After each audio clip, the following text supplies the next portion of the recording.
Hi there, Traci Pirri with Hope for the Journey again. And today is part 2 of talking about abreactions. Last week we talked about what an abreaction is and why it happens. And I promised a bit about little teases about what to do. I want you to have some takeaway things from each of these videos so that you are able to start feeling more confident right now working with dissociation, like little by little. Take these things into session.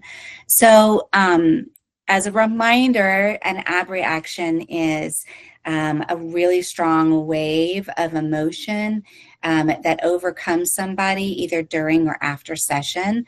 It's related to triggering off a traumatic memory that without proper preparation for it and containment, it's a client completely getting outside their window of tolerance. And so what do you do in those situations?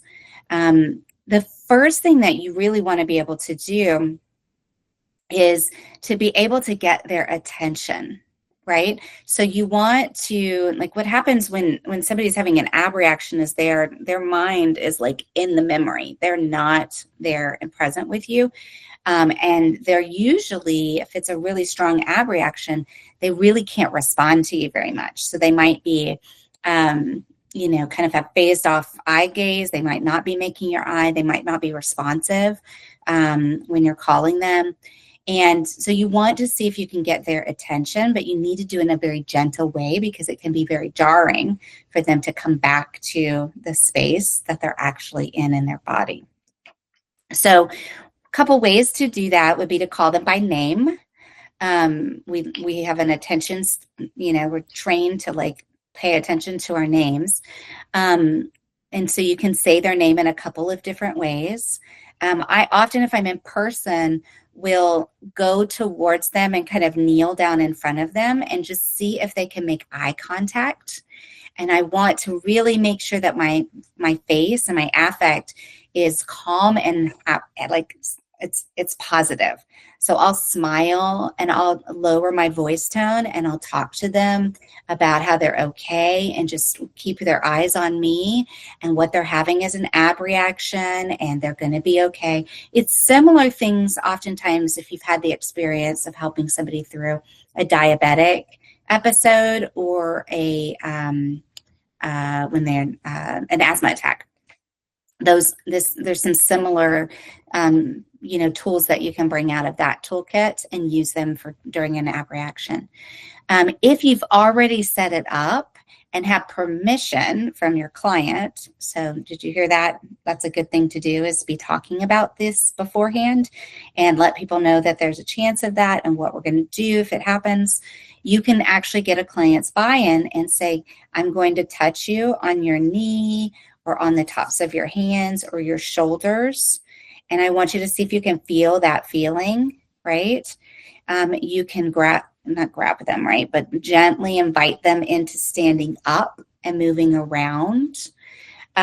You can try to throw a pillow back and forth. That's a really good grounding exercise.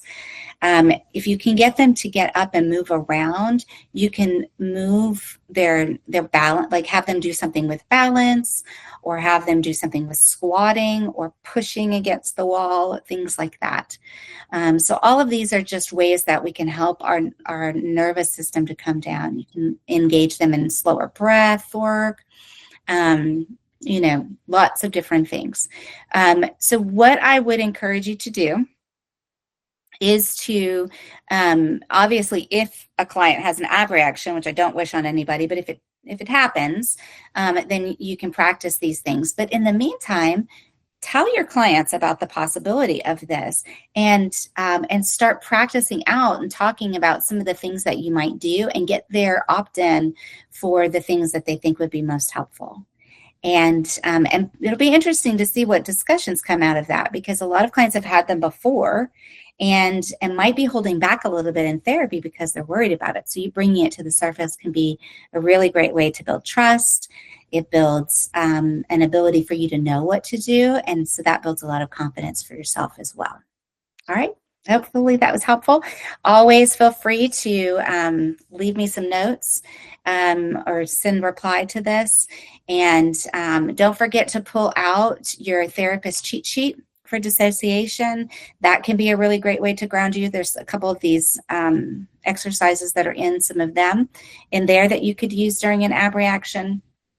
And good luck prepping your clients for it. Can't wait to hear how it goes.